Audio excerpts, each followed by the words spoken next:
அகிலத்தின் அன்பான சொந்தங்களுக்கு இணைய வணக்கம். மீண்டும் காலனியினூடாக இணைந்திருக்கின்றோம்.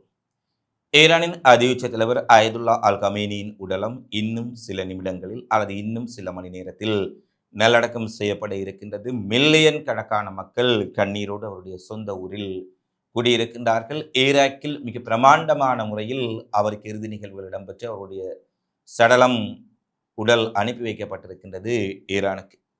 ஈரான் அமெரிக்கா இடையிலான மோதல் உச்சமடைந்திருக்கின்றது. கார்முஸ் ஜலச்சந்தியை மீண்டும் மூடுவதாக ஈரான் அறிவித்திருக்கின்றார்கள். கவுதி படை வெளியிட்டிருக்கக்கூடிய அதிரடியான அறிவிப்பு. ஈரான் அமெரிக்கா இடையிலான முருகல் மீண்டும் முழு அளவிலான மோதலாக வெடித்து விடுமா என்ற அச்சம் உலகம் முழுவதும் மீண்டும் அதிகரித்துள்ள சூழ்நிலையில் இதை சார்ந்து வெளியாக இருக்கக்கூடிய பிந்தைய மிக முக்கியமான சம்பவங்களை இந்த காணொலியில் பார்க்கலாம். ஈராக்கில் நடைபெற்ற நஜாப் நகரில் கர்பாலாவில் அதியுச்ச தலைவரினுடைய இறுதி ஊர்வலம். அங்கு கலந்து கொண்ட லட்சக்கணக்கான மக்கள் அவர்கள் அமெரிக்கா இஸ்ரேலுக்கு எதிராக எழுப்பிய கோஷங்கள் குறித்து இதற்கு முன்னே காணொலியில் தெளிவாக பேசியிருந்தோம். ஈராக்கில் இருக்கக்கூடிய ஒரு தலைவர் உயிரிழந்திருந்தால் கூட, அதிலும் ஈராக்கில் தற்போது ஆட்சியில் இருக்கும் ஒரு தலைவர் உயிரிழந்திருந்தால் கூட இந்த அளவு கூட்டம் மக்கள் வந்திருக்குமா என்றால் அது மிகப்பெரிய கேள்விக்குரியென ஈராக்கில் இருக்கக்கூடிய பத்திரிகைகள் இன்று மாலை பதிப்பில் வெளியிட்டிருக்கின்றார்கள். பக்தாத்தில் இந்த நிகழ்வை செய்தி சேகரிக்க சென்ற சர்வதேச ஊடகவியலாளர்கள் கூறுகின்றார்கள், ஈரான் தலைவருக்கு ஈராக்கில் இவ்வளவு மக்களினுடைய ஆதரவலை இருக்கின்றதா? இது ஈராக்கில் கூட இப்படி ஒரு தலைவருக்கு ஆதரவு இருக்கும் என்று நினைக்கவில்லை என்று அயதுல்லா அல் கமேனியின் உடைய மக்கள் ஆதரவு குறித்தும் அவருடைய வாழ்க்கை, அவருடைய ஆட்சி எவ்வாறு அமைந்திருக்கின்றது என்பதையும் இங்கு திரண்டிருக்கக்கூடிய மக்கள் திரள் சொல்லி செல்லக்கூடிய சூழ்நிலையில் அவருடைய உடலம் ஏற்றிய விமானம் ஈரானிலிருந்து ஈராக்கிற்கும் ஈராக்கிலிருந்து ஈரானுக்கும் திரும்பி செல்லும் பொழுது ஈரானின் போர் விமானங்கள் அந்த உடலம் சென்ற விமானத்தை சுற்றி பாதுகாப்புக்காக அணிவகுத்து சென்றிருக்கக்கூடிய காட்சி பதிவுகளை IRGC வெளியிட்டிருக்கின்றார்கள். அது மட்டுமல்ல, உயிரிழந்த தங்களுடைய தலைவர் அயதுல்லா அல் கமேனியின் இறுதிச் சடங்குகளுக்காக மஷ்ஹாத் நகரில் மில்லியன் கணக்கான மக்கள் திரண்டிருப்பதால் அங்கு மிக கடுமையான போக்குவரத்து நெருக்கடி ஏற்பட்டிருப்பதாக ஈரான் ஊடகங்கள் தெரிவித்திருக்கின்றார்கள். எந்த ஒரு வாகனமும் அசைந்து செல்ல முடியாதவாறு லட்சக்கணக்கான மில்லியன் கணக்கான மக்களும் ஆயிரக்கணக்கான வாகனங்களும் அணிவகுத்து சென்று கொண்டிருக்கின்றன. ஏறக்குறைய 3 முதல் 4 மில்லியன் மக்கள் அவருடைய இறுதி நல்லடக்க நிகழ்வில் கலந்து கொள்வார்கள் என்று எதிர்பார்க்கப்படுகின்றது. இன்னும் சில நிமிடங்களில் அல்லது சில மணி நேரத்தில் அவருடைய நல்லடக்கம் இடம்பெறும். நீங்கள் இந்த காணொலியை பேசிக்கொண்டிருக்கும் நேரத்தில் அல்லது பார்த்து கொண்டிருக்கும் நேரத்தில் ஒருவேளை அவர் நல்லடக்கம் செய்யப்பட்டிருக்கலாம் என்ற செய்தியையும் உங்களுக்கு தெரியப்படுத்துகின்றோம். ஈரான் மட்டுமல்ல, ஈராக்கும் ஒரு செய்தியை சொல்லி இருக்கின்றார்கள். ஈரானில் இருக்கக்கூடிய மக்களோடு, ஆட்சியோடு, இஸ்லாமிய குடியரசினுடைய ஆட்சியாளர்களோடு தான் நாங்களும் இருக்கின்றோம். அமெரிக்காவின் பக்கத்தில் கிடையாது, இஸ்ரேலின் பக்கத்தில் கிடையாது, மேற்குலக அடிமைகளின் பக்கத்தில் கிடையாது என இனி அரபுலக நாடுகளுக்கு ஈராக் மக்களும் சொல்லாமல் ஒரு செய்தியை சொல்லி இருக்கின்றார்கள். எனவே இந்த நிகழ்வுகள் இன்னும் சில நிமிடத்தில் நடைபெற இருக்கின்ற சூழ்நிலையில் ஈரான் அமெரிக்கா இடையிலான பரஸ்பர தாக்குதல்கள் உச்சமடைந்திருக்கின்றன. தாங்கள் சொன்ன வழித்தடங்களை மீறி சென்ற கப்பல்களை தாக்கியதாக IRGC அறிவிக்கின்றார்கள். அதன் பிறகு இதை ஒரு சாட்டுப்போக்காக கொண்டு அமெரிக்கா ஈரானுடைய துறைமுகங்கள், பந்தர் அப்பாஸ், கஷம் தீவுகள், மிக முக்கியமான துறைமுகங்கள், விமான நிலையங்கள் என்பவற்றை இலக்கு வைத்து மிக கொடூரமான ஒரு தாக்குதலை நடத்தியிருந்தார்கள். இதில் ஈரானில் இருக்கக்கூடிய ஒரு விமான நிலையத்தில் நடத்தப்பட்ட தாக்குதலில் 2 தீயணைப்பு படை வீரர்கள் அமெரிக்க தாக்குதலில் கொல்லப்பட்டிருந்தார்கள் என்ற செய்திகள் கூட வெளியாக இருந்தன. இந்த நிலையில் அமெரிக்க தாக்குதலுக்கு பதிலடியாக ஈரான் நடத்திய தாக்குதலில் 3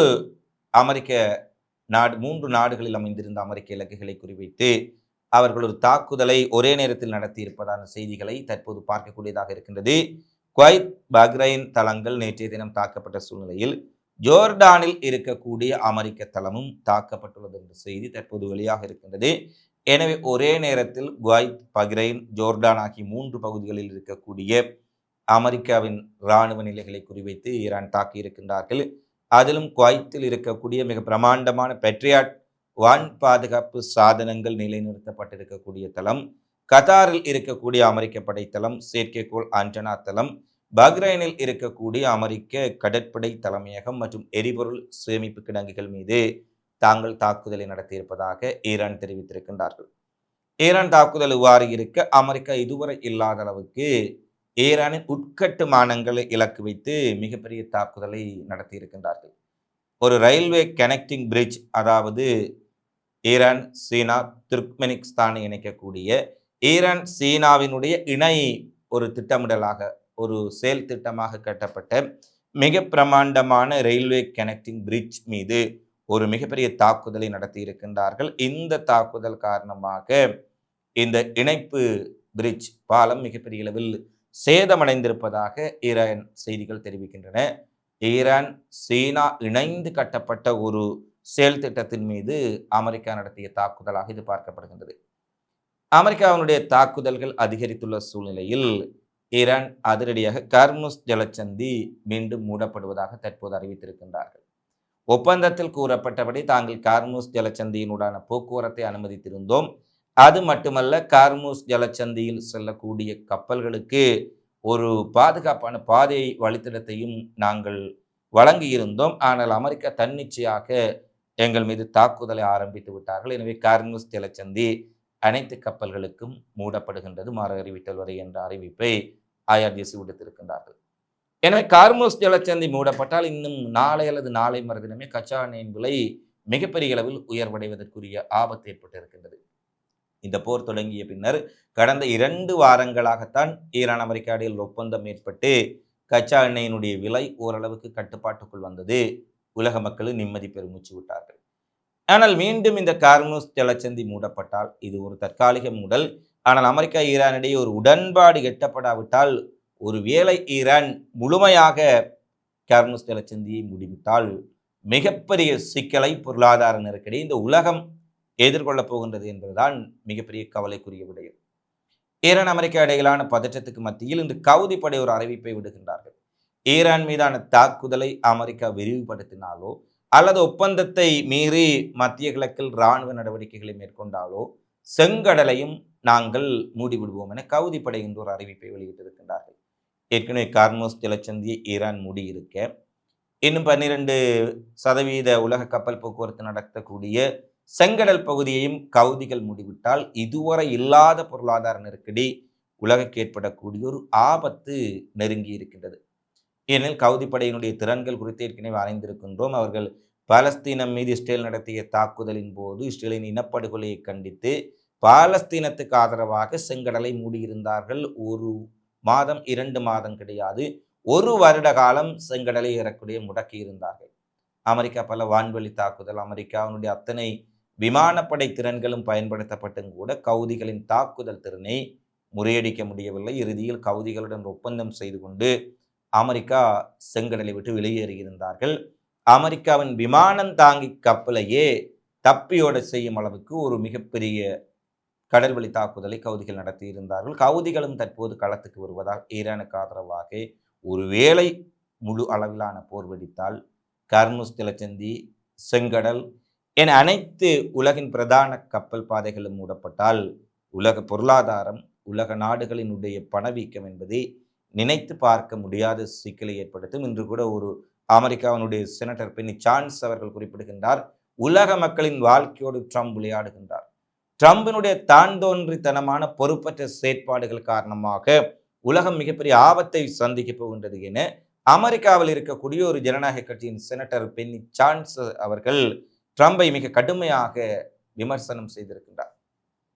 அடுத்து நேட்டோ நாடுகளினுடைய கூட்டமைப்பினுடைய பொதுக்கூட்டம் நேற்றைய தினம் துருக்கியில் இடம்பெற்றது. இதில் பல நேட்டோ நாடுகளின் தலைவர்கள் கலந்து கொள்கின்றார்கள். அப்போது நேட்டோ நாடுகளை நோக்கி நேரடியாகவே அமெரிக்க அதிபர் ட்ரம்ப், ஸ்பெயின் எங்களுக்கு எந்த உதவியும் செய்யவில்லை, நேட்டோ அமைப்புக்கு நாங்கள் பல தடவைகள் உதவிகளை செய்த போதும் பெட்ரோ சான்சஸ் அவர்கள் எங்களுக்கு எதிராக நிற்கின்றார், எங்களுடைய போர் விமானங்கள் கூட பறக்கக்கூடாது என தடை விதித்திருக்கின்றார்.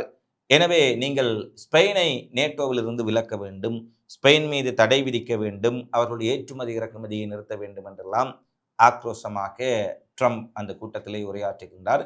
ஆனால் எந்த நாட்டு தலைவரும் ட்ரம்பினுடைய கருத்துக்களை ஏற்றுக்கொண்டோ அல்லது ஸ்பெயினை விலக்கி வைக்க வேண்டும், ஸ்பெயின் மீது தடைகள் விதிக்க வேண்டும் என்ற கருத்துக்களை ஆமோதிக்கவில்லை. ஆனால் ட்ரம்ப் ஆக்ரோஷமாக பேசிவிட்டு அமர்கின்ற நேரத்தில் இத்தாலியினுடைய பிரதமர் ஜார்ஜியோ மெலானி ஒரு விடயத்தை குறிப்பிடுகின்றார். மருத்துவமனைகளை மேம்படுத்துவதா அல்லது ஆயுதங்களை மேம்படுத்துவதா என்று கேட்டால், நான் மருத்துவமனைகளையும் கல்விச்சாலைகளையும் தான் மேம்படுத்த வேண்டும் என்று குறிப்பிடுவேன். புதிய ஆயுதங்களை தயாரிப்பதும் உலகில் போர்களை ஏற்படுத்துவதையும் நாங்கள் விரும்பவில்லை, இத்தாலியர்களும் விரும்பவில்லை என்று ஒரு வார்த்தையை சொல்லியிருந்தார். இது மறைமுகமாக ஸ்பெயினுடைய நிலைப்பாட்டில் தான் நாங்களும் இருக்கின்றோம். ஈரான் மீது அமெரிக்கா திணித்த போரில் நாங்கள் ஈடுபட இத்தாலியும் விரும்பவில்லை என்பதை வெளிப்படையாகவே ட்ரம்பின் முகத்துக்கு நேராக மெலானி குறிப்பிட்டதும் குறிப்பிடத்தக்கது. ஏற்கனவே ஸ்பெயினுக்கு எதிராக ட்ரம்ப் காரசாரமாக பேசி வரும் சூழ்நிலையில் இத்தாலியும் அமெரிக்காவின் நடவடிக்கைகள் வெறும் ஆயுதங்களை உற்பத்தி செய்து உலக அழிவுப்பாதைக்கு இட்டு செல்கின்றது என ஜார்ஜியா மெலானி தெரிவித்த கருத்துக்களும் ட்ரம்புக்கு எதிராக பல நாடுகள் தற்போது நிலைப்பாடுகளை எடுத்திருக்கின்றார்கள் என்ற விடயத்தையும் உலகுக்கு காட்டியிருக்கின்றது. இவைதான் தற்போது வெளியான மிக முக்கியமான உலக செய்திகளாக நிகழ்வுகளாக பதிவாக இருக்கின்றன. தொடர்ச்சியாக உலகெங்கும் நடைபெறும் செய்திகளையும் நிகழ்வுகளையும் உடனுக்குடன் அறிந்து கொள்ள அகிலம் சேனலை சப்ஸ்கிரைப் செய்து கொள்ளுங்கள்.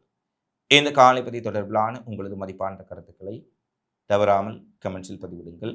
தொடர்ச்சியாக உலகெங்கும் நடைபெறக்கூடிய முக்கிய தகவல்கள் செய்திகளை உடனுக்குடன் தெரிந்து கொள்ள அகிலம் முகநூல் பக்கத்துடனும் இணைந்திருங்கள். மீண்டும் இன்னொரு காணொளியில் சந்திப்போம். நன்றி, வணக்கம்.